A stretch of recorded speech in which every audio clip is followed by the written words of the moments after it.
Praise the Lord. இயேசுவின் ரத்தம் ஜெயம். தினமும் இயேசு நிகழ்ச்சிக்கு உங்களை கர்த்தராகிய இயேசு கிறிஸ்துவின் நாமத்தில் வரவேற்கிறேன். செய்தியின் தலைப்பு: சவால்களை கையில் எடுங்கள், வெற்றி உறுதி.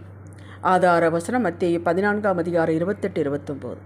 பேதுரு அவரை நோக்கி, ஆண்டவரே, நீரே ஆனால் நான் ஜலத்தின் மேல் நடந்து உம்மிடத்தில் வர கட்டளையிடும் என்றான். அதற்கார் வா என்றார். அப்பொழுது பேதுரு படகையை விட்டு இறங்கி இயேசுவிடத்தில் போக ஜலத்தின் மேல் நடந்தான். சவால்களை வெற்றியின் சிந்தனையோடு சந்திக்கும் மக்களே, மத்தேயு 14 நடந்த ஒரு நிகழ்வை பதிவு செய்யப்பட்டுள்ளது. இயேசு வனாந்தரமான ஒரு இடத்திற்கு தனித்து ஜெபம் பண்ண போனார். ஜனங்கள் இதை கேள்விப்பட்டு அவரிடத்திற்கு ஓடிப்போனார்கள். நேரமாகிவிட்டபடியால் இயேசு ஜனங்களுக்கு போஜனம் கொடுத்தார். 5 அப்பம் 2 மீன்கள் எடுத்து ஆசீர்வதித்து, அது உங்களுக்கு தெரியும், மீதி 12 கூட நிறைய எடுக்க. அங்கு ஒரு அற்புதம் நடந்தது. பின் சீஷர்களை தமக்கு முன்னே படகில் ஏறி அக்கறைக்கு போக துரிதப்படுத்தினார். அவர்களும் போனார்கள். இவர் தனித்து மலையில் மேல் ஏறி ஜெபம் பண்ணுவதற்கு போய்விட்டார். எதிர்காற்று அடித்தபடியால் படகு நடுக்கடலில் அலைகளினால் அலைவுபட்டது. இரவு 4ஆம் ஜாமத்திலே இயேசு கடல் மேல் நடந்து அவரிடத்தில் வந்தார். சீஷர்கள் பயந்தார்கள். இயேசு, திடன் கொள்ளுங்கள், நான் தான் என்றார். அப்பொழுதுதான் பேசுரு இயேசுவை பார்த்து அப்படி கேட்டார். நீரேயானால் நான் நடந்து உம்மிடத்தில் வர கட்டளையிடும் என்று வா என்று கட்டளை கொடுத்தார். மற்ற சீசர்கள் யாவரும் படகிலே அமர்ந்து கொண்டார்கள். எதுக்கு வம்பு, சேஃபாக இருந்தே கொள்ளலாம் என்று. பேதுரு மட்டும் துணிச்சலாக கேட்டான். வா என்ற கட்டளை பிறந்ததும் படவை விட்டு இறங்கி தண்ணீரில் நடக்க தொடங்கினான். நடந்தான் தண்ணீரில். அதற்கப்புறம் நடந்ததெல்லாம் உங்களுக்கு தெரியும், அது இருக்கட்டும், தனி செய்தி. சாதனையாளர்கள் யாவரும் அவர்களுடைய கம்ஃபர்ட் ஜோனிலிருந்து வெளியே வந்து ரிஸ்கை கையில் எடுத்து சேலஞ்சுகளை சந்தித்தவர்கள் வெற்றியடைந்தார்கள். எதுவுமே செய்யாமல் இருக்கிறதே போதும் என்றிருந்தால் ஒரு இம்ப்ரூவ்மெண்ட் இருக்காது. கர்த்தருடைய கிருபை அது விருதாவாக்கிவிடும். எவ்வளவு சேலஞ்ச் இருக்குதோ அத்தனை கிருபை பெருகும். அதற்குத்தான் கிருபை கொடுக்கிறார். இந்த நிலைமையை கர்த்தருக்கு சும்மா இருக்கக்கூடிய நிலைமையை கர்த்தர் ஏற்றுக்கொள்வதில்லை. மத்தேயு 25 5, 2, 1 தாளந்துகளை பெற்றவர்கள் செய்த காரியங்களை பாருங்கள். ஒரு தாளந்தை பெற்றவன் பத்திரமாக வைத்திருந்து எதுவுமே செய்யாமல் திருப்பி கொடுத்து விட்டார். அதை அவர் எடுத்து 5ஐ 10 ஆக்கினவனுக்கு கொடுத்தார். கேள்விப்பட்டீர்களா? 5ஐ 10 ஆக்கினவனுக்கு தான் கொடுத்தார் அவர். அதை காற்று அடிக்கிற திசையிலேயே அது எப்படி போகிறதோ அப்படியே போவோம், ஆற்றின் ஓட்டத்திலேயே அது எப்படி போகிறதோ அப்படியே போவோம் என்று சாதனை இல்லாத வாழ்வு வாழக்கூடாது. அது எங்கேயோ ஒதுக்கிவிட்டு போய்விடும். ஏதோ ஒரு இடத்துல கரையில் ஒதுக்கிவிட்டு போய்விடும். இல்லாவிட்டால் அழைத்து கொண்டு தான் இருக்க வேண்டும். காலைதோறும் புத்தமது கிருபை எல்லோருக்கும் கிடைக்கிற ரட்சிக்கப்பட்ட நமக்கு கிடைக்கிறது. இந்த கிருபையை பெற்ற நாம் செயல்பட வேண்டும். சகல பிரயாசத்திற்கு பிரயோஜனம் உண்டு என்றுதான் வேதம் உற்சாகப்படுத்துகிறது. ஆரம்பம் அற்பமாக இருந்தாலும் முடிவு சம்பூர்ணம். முடிவு என்றால் கடைசி என்று அர்த்தம் கிடையாது. ஒரு நீ எடுக்கக்கூடிய பிரயாசத்திற்கு அது வெற்றியாகத்தான் முடியும். ஏன்னா கர்த்தரோடு துணை கொண்டு தான் நீங்கள் செய்கிறீர்கள். குளிரும் இல்லாமல் அனலும் இல்லாமல் இருக்கக்கூடாது. ஆண்டவர் தான் சொன்னார் லவோதிக்கேய சபைக்கு, குளிராவது அனலாவது இருந்தால் நலமாக இருக்கும் என்று. இதற்கு அடிக்கடி நான் கொடுக்கும் உதாரணம் விஜிபி பிரதர்ஸ். அவருடைய உழைப்பைத்தான். ஒரு சாக்கு மூட்டையும் சாமான்களை எடுத்துக்கொண்டு வள்ளியுடுறது சென்னைக்கு வந்தவர்கள். இன்று அவர்களின் வளர்ச்சியை பாருங்கள். இது எத்தனையோ நூற்றாண்டுக்கு முன்பாக அல்லவங்க, இப்போ நடந்தது சொல்லுகிறேன். தாவீது தன் தகப்பன் அண்ணன்மார்களின் நிலையை அறிந்து வர அனுப்பப்பட்டவன். அவங்க அப்பா போய் பார்த்துட்டு வா, அண்ணன்லாம் எப்படி இருக்கிறாங்க, யுத்தத்துக்கு போயிருக்கிறாங்க என்று அனுப்பி வைத்தார். 1 சாமுவேல் 16 வந்த இடத்தில் கோலியாத்து நிலையை கேள்விப்படுகிறான். நமக்கு எதுக்கு இந்த வம்பு என்று அவன் போய்விடவில்லை. அவனுக்குள்ளே ஒரு உணர்த்துதல், ஆண்டவருடைய உணர்த்துதல். அண்ணன்மார்கள் எந்தையாக பேசுகிறார்கள். அந்த கொஞ்சம் ஆட்டை யார்கிட்ட விட்டுட்டு வந்த, போய் என்னோட ஆடை போய் பாரு, உனக்கு யுத்த பயிற்சியும் இல்லை, எதுவும் கிடையாது, இன்னும் என்ன உனக்கு அந்த பேச்சு என்று நிந்திக்கிறார்கள். ஆனால் அவன் அதை விட்டு கண்டுக்கவே இல்லை. ஒரு ரிஸ்க் எடுக்கிறான். சவாலை சந்திக்க ஆயத்தமாகிவிட்டான். போர் பயிற்சி இல்லை, ஆயுதம் இல்லை, சரியான இராணுவ உடை இல்லை, அது இல்லை, இது இல்லை, எதுவும் இல்லை. ஆனால் அவனுக்குள்ளே சர்வத்தையும் உள்ளடக்கிய தேவ பலம் இருக்கிறது என்று நம்பினால் செயல்பட்டான். அதைத்தான் உங்களுக்கு உற்சாகப்படுத்துகிறேன். உங்களுக்குள்ளே ரட்சிப்பு என்ற அந்த பேக்கேஜில் எல்லாம் இருக்கிறது.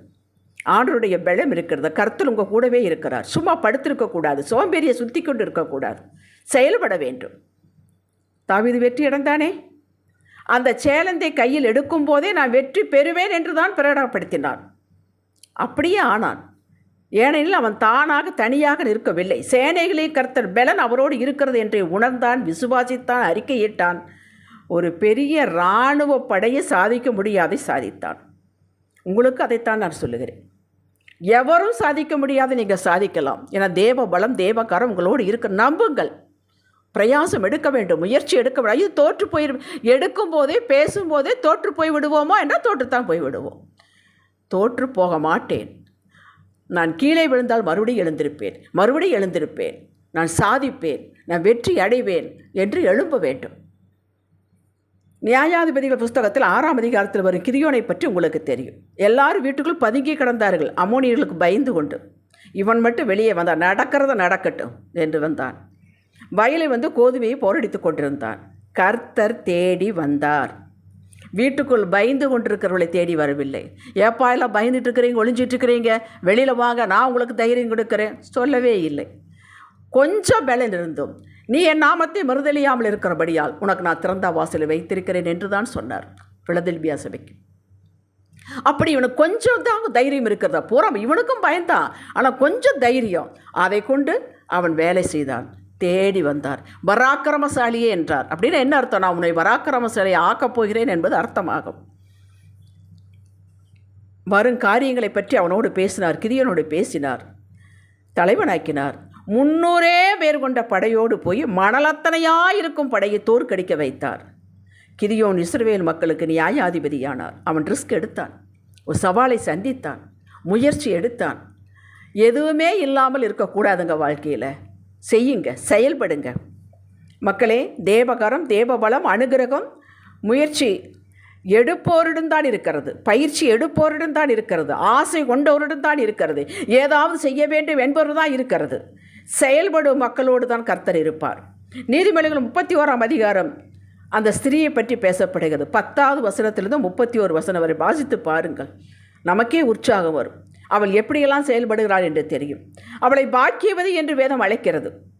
வெளிப்படுத்தி 22:12 ஆண்டவர் சொல்கிறார், இதோ சீக்கிரமாய் வருகிறேன், அவனுடைய கிரியைகளின்படி அவனுக்கு நான் அளிக்கும் பலன் என்னோட கூட வருகிறது. கேட்டீர்களா?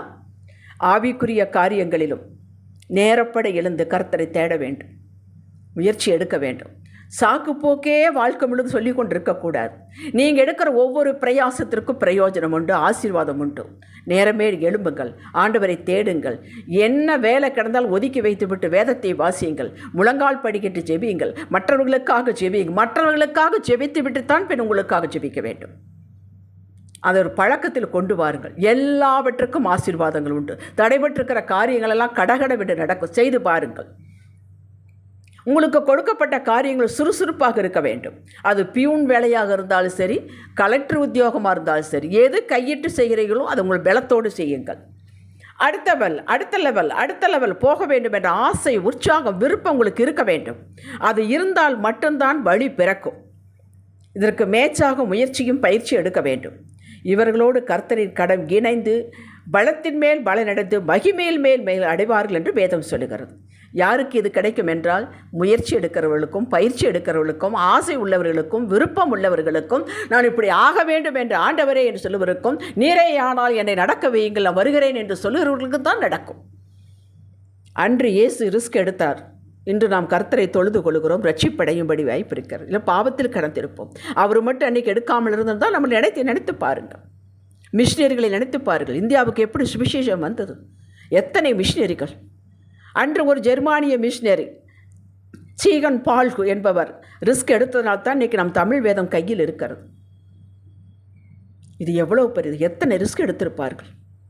நம் குடும்பத்தில், நம் சபையில் நமது முத்திரையை பதிவு செய்து விட்டு போக வேண்டும். ஏதோ வெந்ததை தின்னோம், விதி வந்து போனோம் என்று இருக்கக்கூடாது. நம் பிள்ளைகளுக்கு என்ன பதிவு? எதை விட்டு செல்கிறோம்?